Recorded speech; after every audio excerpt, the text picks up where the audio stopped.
Good morning, students, and welcome to online lecture of Sharadi More English School. Yes, so today I am going to teach you the last part of this chapter, effect of British rule. So first, let's take a review. Let's see what I taught you in previous lecture. So in establishment of East India Company. Okay, so what we learn in this para, that some discoveries had done, and then European power reached to our country, right? And Portuguese, French, Dutch, and British they enter in our Indian market, है ना? ये जो सारे थे Europeans, Portuguese, Dutch, French, they inter in our market, Indian market. But जब British हमारी country में आए एट दैट टाइम, तो उसके पहले ही पोर्टुगीज ने यहाँ पे अपना बिजनेस सेटल कर लिया था. सो ऑब्वियसली ब्रिटिश और पोर्टुगीज़ की बहुत अच्छी फ्रेंडली रिलेशन हो गया वो दोनों के बीच में. लेकिन बट ऑल्सो जब ब्रिटिश थे, उनको क्या करना था, फुल हमारे कंट्री के ऊपर अपना पावर लाना था. और उनको ये चीज़ों के लिए क्या फेस करनी पड़ती थी प्रॉब्लम, जो अदर्स जो थे लाइक फ्रेंच, डच और लोकल जो रूलर्स थे उनके थ्रू उनको प्रॉब्लम फेस करनी पड़ रही थी. Right now next, the British and the Marathas. British and Maratha. अब देखो, जो मराठा ब्रिटिश है वो मराठा पॉलिसी में या मराठा किंगडम में कैसे इंटर हुआ है. तो यहाँ पे जो पेशवा थे, पेशवा माधवराव, तो उनकी डेथ के बाद जो उनके अंकल थे Raghunath Rao, he want to become Peshwa, right. तो उन्होंने क्या किया, उनके मतलब ऑब्वियसली मराठास को चीट करते हुए उन्होंने ब्रिटिश, ऑब्वियसली उनके अंदर एक ग्रीडीनेस आ गई थी, एक लालची आ गई, लालच आ गई थी. तो उन्होंने क्या किया, पेशवाशिप के लिए ब्रिटिश से हैंड मिलाया, मतलब उनसे फ्रेंडशिप की और मतलब ऑब्वियसली ब्रिटिश के पास गए वो, है ना. अब ब्रिटिश के पास गए तो उन्होंने ये क्या हो गया, इंट्रेंस हो गया किसके लिए, ब्रिटिश के लिए, मतलब मराठा पॉलिटिक्स में, right. And after that 1774 to 1818, है ना, ये टाइम में क्या हुई, 3 वॉर हुई थी मराठास और ब्रिटिश के बिटवीन में. सो जो फर्स्ट वॉर थी, राइट, तो that way yes, during the first war the Marathas unitedly face the British. Yes, तो जो फर्स्ट वॉर थी तो उसमें मराठास ने ब्रिटिश को क्या कर दिए थे, डिफीट कर दिए थे, right. And yes, and in 1782 the TT of Salbai. अब जो 1782 में जो टीटी साइन की गई थी सालबाई की, तो वो कैसे एंड हुई, the first Anglo Maratha war came to end. मतलब जो ये टीटी साइन करे थे, द टीटी ऑफ सालबाई, तो वही टाइम पे जो एंग्लो मराठा वॉर थी वो एंड हुई थी, राइट. ना सब्सिडरी अलायंस, तो इसमें क्या था, एक पावर था जो स्टार्ट किया गया था, किसने, ब्रिटिश ने. तो इसके अंदर मतलब जो जो ये पॉलिसी को साइन करा है, तो उन जो रूलर्स हैं हमारे कंट्री के, तो उन लोगों को क्या करना पड़ेगा, फर्स्टली जो उनके ब्रिटिश पावर है, मतलब ब्रिटिश मिलिट्री है, तो वो रूलर्स की हेल्प करेंगी in any problem, in any difficult situation, right. And plus उन लोगों को क्या करने पड़ेगा, जो रूलर है हमारे कंट्री के, जो रूलर्स हैं उनको इनको पे करने पड़ेगा, इनको मेंटेनेंस देने पड़ेगा, या तो कैश पे करने पड़ेगा, अदरवाइज उनकी टेरिटरी का कुछ जो पोर्शन है, पार्ट है, वो उनको पे करने पड़ेगा, right. Yes, now Chhatrapati Pratap Singh. So obviously all through the Peshwaship came to end. और देखो, पेशवाशिप टोटली एंड हो गई थी, लेकिन छत्रपति प्रताप सिंह स्टिल वो सातारा में रूल कर रहे थे, राइट. उन्होंने भी ये जो ट्रीटी थी, British sign a treaty with Chhatrapati Pratap Singh के साथ भी उन्होंने एक ट्रीटी साइन किया था, जिसमें उन्होंने क्या किया था, ग्रांड डफ को अपॉइंट किया था एज ए ऑफिसर, है ना, जो उनको असिस्ट कर सके, किसको, छत्रपति प्रताप सिंह को असिस्ट कर सके, right. Yes, and Chhatrapati Pratap Singh had means had done so many things. उन्होंने बहुत सारी चीज़ें किए थे, like he started water tank, means he start the work of water tank. Water tank का काम उन्होंने स्टार्ट किया था, वाटर टैंक लगाए गए थे बहुत सारे प्लेसेस पे. इवन ही स्टार्टेड मदरसा in Satara, temples and roads बनाए थे उन्होंने, ट्रीज प्लांट किए थे, जो रोड्स की दोनों साइड में जो ट्रीज होती है वो उन्होंने प्लांट करवाए थे. After that, he started schools for girls and boys education, and in that school, they were giving the knowledge about the subject like Sanskrit, Marathi, in English. ये तीनों सब्जेक्ट इसमें इंफॉर्मेशन दी जाती थी, ये तीनों सब्जेक्ट वहाँ पे पढ़ाई टीच करते थे. एंड प्रिंटिंग प्रेस भी स्टार्ट हुई थी eight that time. Okay, now dual government. Effect of British rule on dual government. So what were the effect of British rule on, so effect of British rule. The first is dual government. Yes, so Robert uh, Robert Robert Clive in 1765.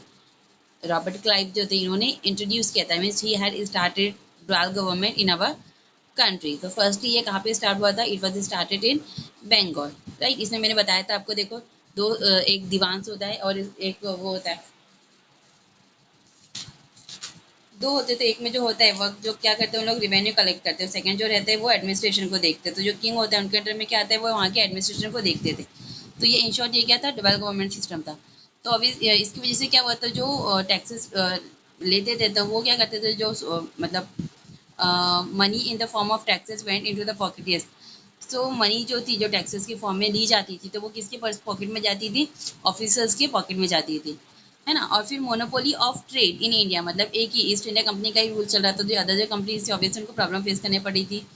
ये now act pass by parliament, parliament के through act पास किए गए थे, है ना, ताकि जो मतलब दूसरी चीज़ों में भी क्या हो सके, डेवलपमेंट हो सके। So here according to regulating act 1773, जो बंगाल के गवर्नर थे, है ना, तो उन्होंने क्या किए थे, गवर्नर जनरल, राइट, वो पहले मतलब गवर्नर थे, फिर after that what he became governor general. तो उन्होंने क्या किया था, लॉर्ड वैनिन हेस्टिंग उनका नेम था। तो उन्होंने क्या किया था, he got right to control the policies of Mumbai and Madras provinces. अब देखो जो जो पॉलिसीज चल रही थी मुंबई और मद्रास में उसके ऊपर उन्होंने कंट्रोल किया था, right. Now civil services.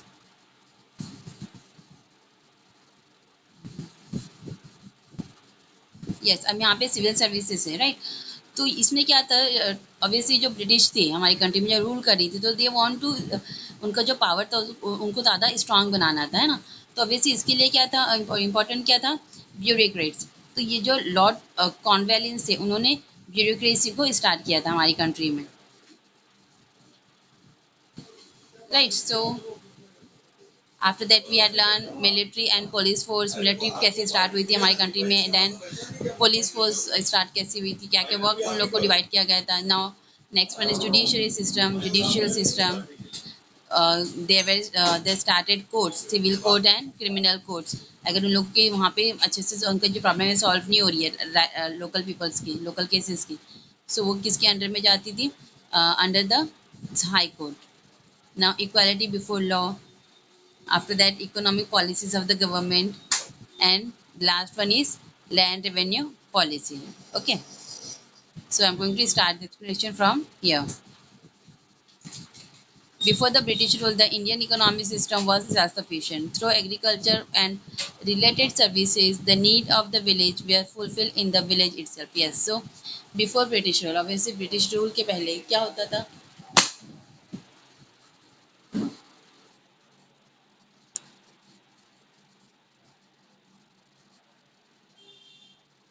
So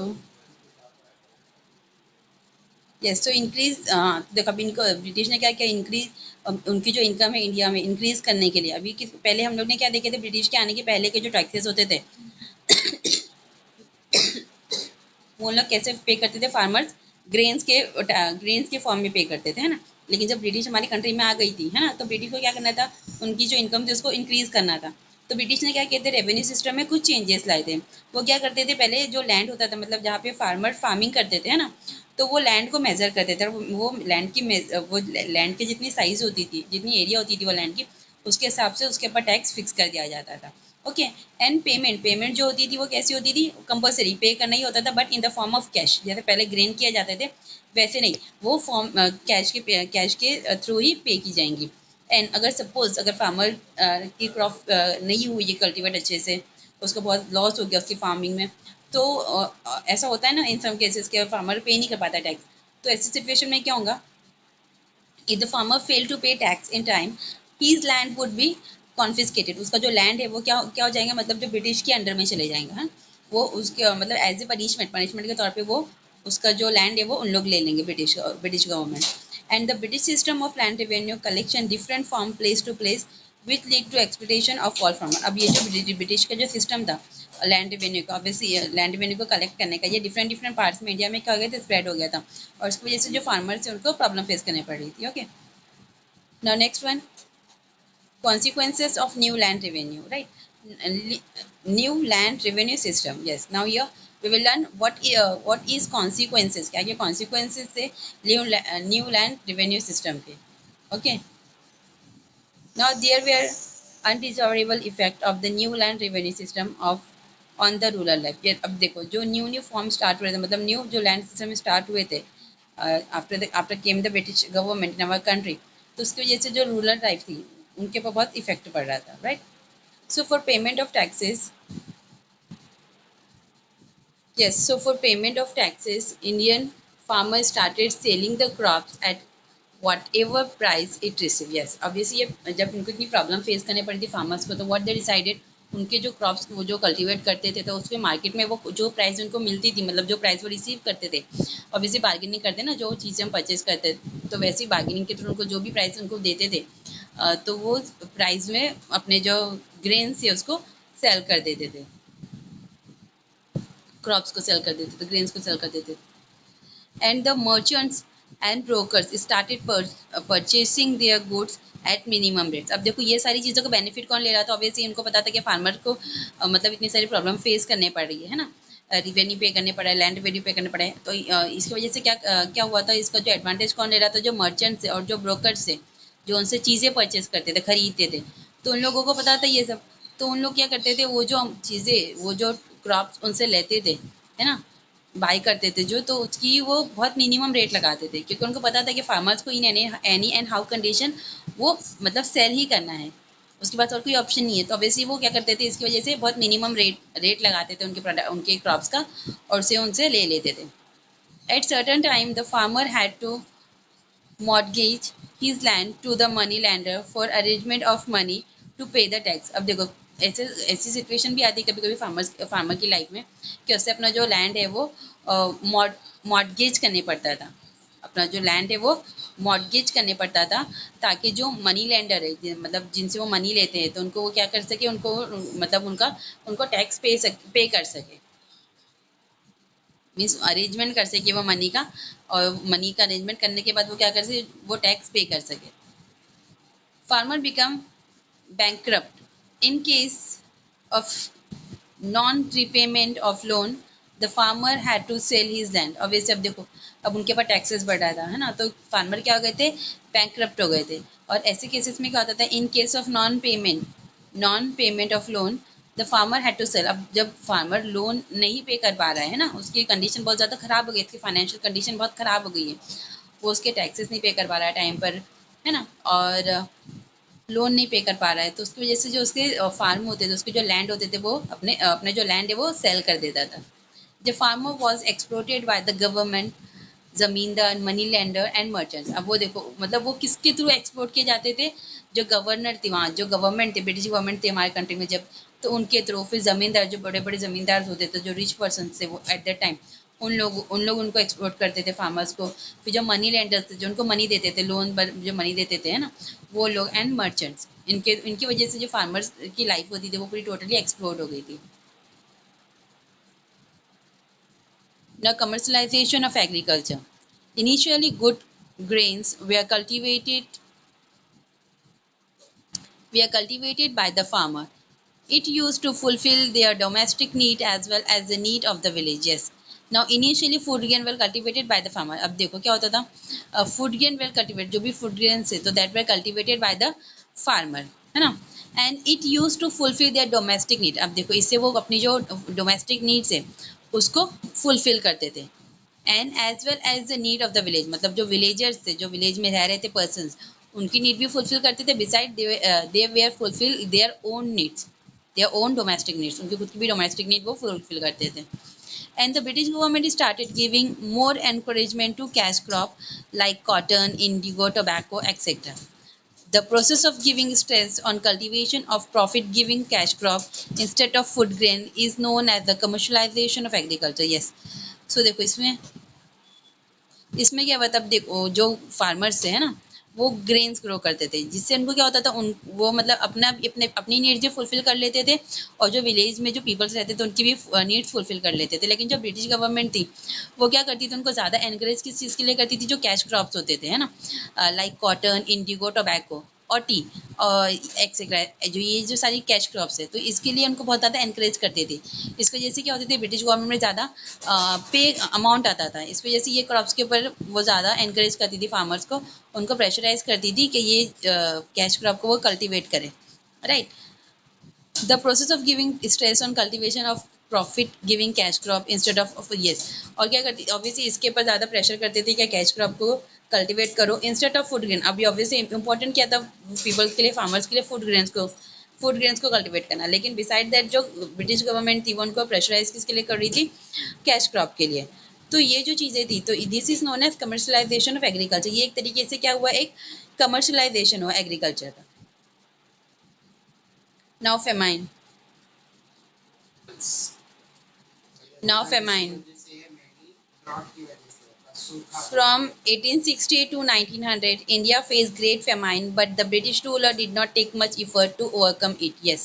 अब देखो ये जो पीरियड था 1960 to 1900, तो ये पीरियड में जो इंडिया के जो पीपल्स थे that way greatly face the problem. Which problem they were faced, famine की लोगों ने प्रॉब्लम फेस की थी। बट जो ब्रिटिश गवर्नमेंट थे एट दैट टाइम, जो ब्रिटिश रूलर्स थे, उन लोग इसके मतलब इसे ओवरकम नहीं कर पा रहे थे, मतलब ये चीज़ों को एकदम लाइटली ले रहे थे। Firstly what is mean by famine, famine किस चीज़ को बोलते हैं? फेमाइन एक ऐसी ऐसा फेज होता है, मतलब जब खाना पीना नहीं मिलता है हम लोगों को, जो फूड स्टफ होता है वो नहीं मिल पाता है प्रॉपरली, है ना। तो that is known as famine.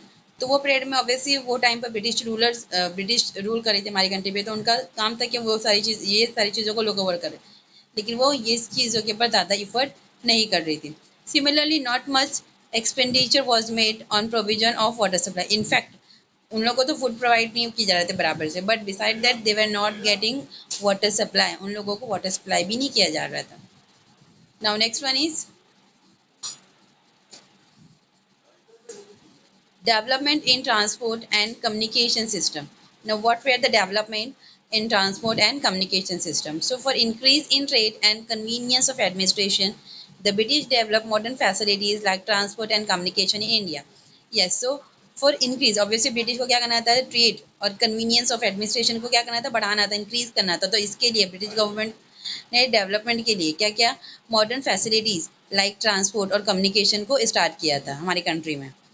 In 1853, first railway ran on the route of Mumbai to Thana. Yes, so देखो 1953 में जो first railway route start हुई थी, जो ब्रिटिश ने की obviously, तो that was started in 1853 from Mumbai to Thane.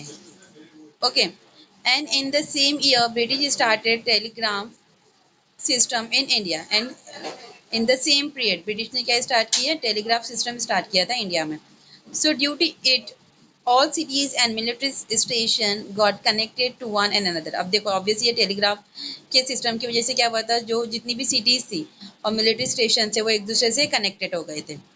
Similarly, the British also started the postal system. Firstly, British government had started railway in our country in the year of 1853. After that, they started telegraph system start किया था। इसकी वजह से बहुत सारी cities और military station क्या हो गए थे, एक दूसरे से कनेक्टेड हो गए थे। And after that they started postal system भी उन्होंने स्टार्ट किया था। Okay, this way the picture of first train that way run between Mumbai and Thane 1853, right? Now, due to all this development, there was a long-term impact on the social life of the Indians. Yes, अब देखो ये सारी चीज़ों का क्या हुआ था, impact पड़ा था। ये सारे डेवलपमेंट की वजह से क्या हुआ था, there was a long term impact on the social life of Indian, मतलब जो सोशल लाइफ थी हमारे पीपल्स की, उनके ऊपर इसका इम्पैक्ट पड़ा था। So due to this there was increasing sense of unity among them. अब इसकी वजह से क्या हुआ था, देखो ये सारी चीज़ों की वजह से एक इंक्रीज हो गया, मतलब एक यूनिटी, जो पीपल्स उनके अंदर एक यूनिटी इंक्रीज हो गई थी। ना decline of traditional industries in India. अब जो ट्रेडिशनल इंडस्ट्रीज चल रही थी हमारी कंट्री में, उसका डिक्लाइन कैसे हुआ था। Okay, the British government obtain huge taxes on good exported from India to England. अब देखो ब्रिटिश ने क्या किया, अब उनको जो ट्रेडिशनल इंडस्ट्रीज है उनको बंद करना था ना, तो उन लोगों ने क्या किया था, जो British government obtain huge taxes, मतलब बहुत ज़्यादा टैक्सेस लगाते थे। कौन से गुड्स के ऊपर, जो एक्सपोर्ट किए जाते थे, मतलब हमारी कंट्री से जो दूसरी कंट्री में जाते थे, लाइक इंग्लैंड में जा रहे जो गुड्स, तो उसके ऊपर ज़्यादा टैक्सेस लगा दिए थे। So on the other hand very less tax was impose on goods imported from England to India. अब देखो एक हाथ से, मतलब इंडिया से जो तुम गुड्स सेल कर रहे हो, मतलब एक्सपोर्ट कर रहे हो अदर कंट्री में, इंग्लैंड में, तब उसके ऊपर ज़्यादा टैक्स लगा रहे हो। लेकिन जो गुड्स इंग्लैंड से इंडिया में आ रहे थे उसके ऊपर क्या था, लो टैक्स लगाए जा रहे थे। Also, the goods manufactured in England were machined, made, and hence there was minimum production at minimum cost. देखो लेकिन जो goods आ रहे थे इंग्लैंड से, है ना, तो वो मैन्युफैक्चर किसके थ्रू हो रहे थे, मशीन्स के थ्रू हो रहे थे, and hence there was maximum production. इस वजह से उसका जो प्रोडक्शन था क्या वो बहुत ज्यादा था एट मिनिमम कॉस्ट। ऑब्वियसली उसका प्रोडक्शन ज्यादा था लेकिन प्राइस क्या थी, कम थी, लेकिन फिर भी टैक्सेस क्या था उसके ऊपर ज्यादा लगाए गए थे, है ना, उसके यस उसके ऊपर टैक्सेस ज्यादा लगाए गए थे as compare to product that were export from our country to England. So to compete with such cheap product was difficult for the Indian artisan। अब देखो, अब ऑब्वियसली वो जो प्रोडक्ट जो आ रहे थे इंग्लैंड से इंडिया में, तो इसकी वजह से जो उनके प्रोडक्ट थे, जो हमारे इंडियन मार्केट में जो इंडियन आर्टिसन है उनके जो प्रोडक्ट थे वो कैसे हो गए थे, बहुत चीप हो गए थे। Such cheap product was difficult for the Indian market to मतलब कम्पीट करने के लिए। So eventually it lead to closing down of traditional industries and many artisan become unemployed. Yes, अब ऑब्वियसली उनके जो प्रोडक्ट है वो बहुत सस्ते रेट में जा रहे थे, तो इसकी वजह से उनको प्रॉब्लम हो रही थी। तो इनका जो प्रोडक्शन था, है ना, जो ट्रेडिशनल इंडस्ट्रीज थी वो सब क्या हो गई थी, बंद हो गई थी, क्लोज हो गई थी। अब इसकी वजह से क्या हुआ था, जितने भी आर्टिसन से जो वर्क कर रहे थे वो सब क्या हो गए थे, अनएम्प्लॉयड हो गए थे, जॉबलेस हो गए थे। Now development of new industries in England. Now अब देखो कौन से न्यू डेवलपमेंट हुए हैं, मतलब जो कौन सी न्यू इंडस्ट्रीज थी जो डेवलप हुई थी in our country.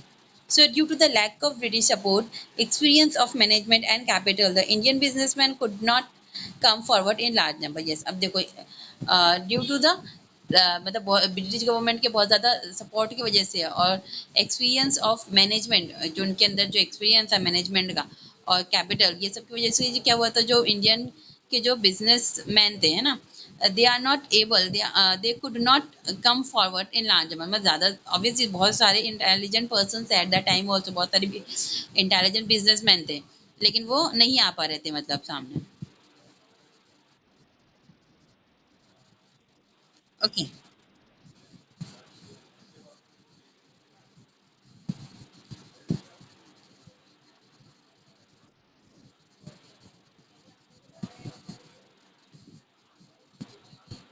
yet some of them build up their business by overcoming this problem। देखा, लेकिन जो कुछ ऐसे बिजनेसमैन थे जो ये सारी प्रॉब्लम फेस करने के बाद भी उन्होंने क्या किया था, they build up their business, उन्होंने फिर भी अपना बिजनेस स्टार्ट किया था।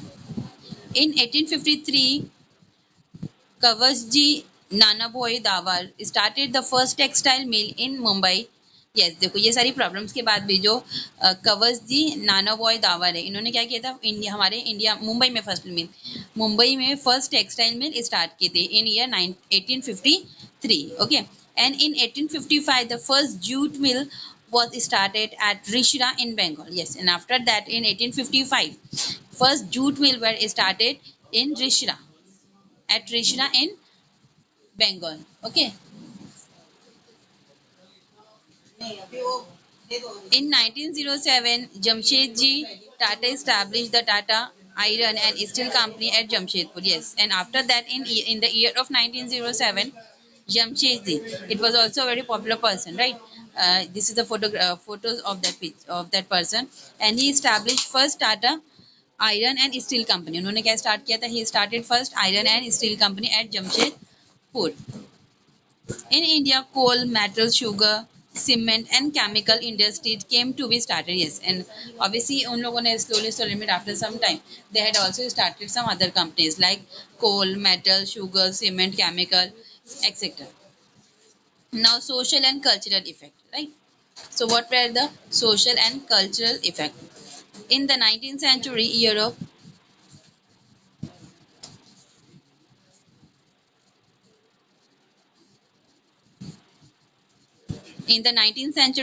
a new era takes shape on basis of values like humanitarianism, democracy, nationalism, liberalism, etc. Yes, अब देखो 19th century. In the 19th century, Europe, a new era took shape. Yes, अब देखो 19th century जैसे start हुई है Europe, so it take a new shape। इसको जैसे क्या हुई, हमारी कंट्री में एक new shape आई थी on the basis of humanitarianism, democracy, nationalism and liberalism। This change in West lead to obvious repercussion on India. For carrying out administration, the British had to understand the Indian society. For this purpose, they started studying the tradition, history, literature, as well as music, flora, fauna of India. In 1784, Sir William Jones an England officer, established the Asiatic Society of Bengal at Kolkata. Max Muller, a German thinker, was a devout scholar of Indian religion, language, and history. Due to these examples, there arose feeling among newly educated Indians to study Indian religion, history, and tradition. Yes. So देखो social and cultural effect क्या होती है ये चीज़ों में.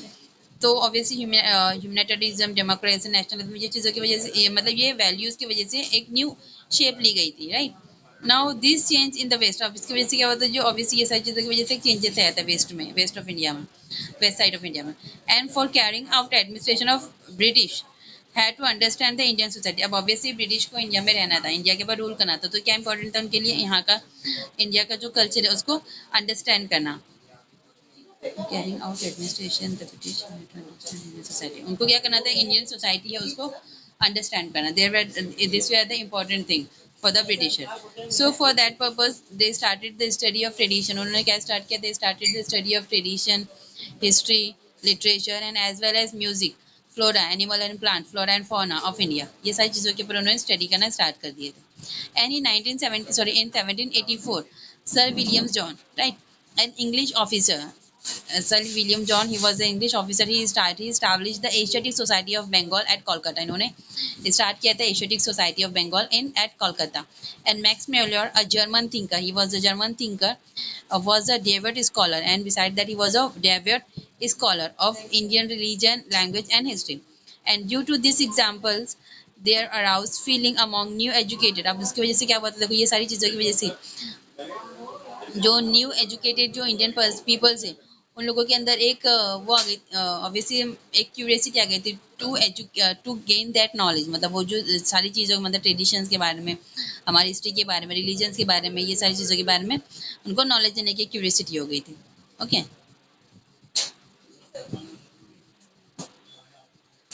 The British introduce The British introduced many law in India. In 1829, Lord William Bentinck passed the Sati Prohibition Act. Yes, अब देखो, British introduce many laws, British ने क्या किया था, बहुत सारे लॉज इंट्रोड्यूस किए थे हमारे कंट्री में. एंड इन 1829 में लॉर्ड विलियम बेंटिक, इन्होंने क्या किया था, सती सिस्टम जो था हमारी कंट्री का, उसको प्रोहिबिट कर दिया था, बंद कर दिया गया था. ओके. सती सिस्टम पता है आप लोगों को, मतलब जैसे अगर किसी के हस्बैंड की डेड होती है ना, तो उसकी फंडल के ऊपर क्या कहता था, जो वाइफ होती थी उसको भी जला दिया जाता था. तो ये प्रोहिबिट कर दिया था किसने, ब्रिटिश गवर्नमेंट ने, लॉर्ड विलियम बेंटिक ने. And in 1856 Lord Dalhousie pass the widow remarriages. अब विडो रीमैरिज, विडो में जिसके हस्बैंड ऑफ हो जाते, डेड हो जाते, तो वो जो लेडी होती है उनको सेकंड शादी की परमिशन नहीं दी गई थी. लेकिन लॉर्ड डलहौजी ने एक लॉ पास किया था, तो जिसमें क्या था, जो विडो थी उनको रीमैरिज की परमिशन दी गई थी. हेलो, तुमने निकाल दिया.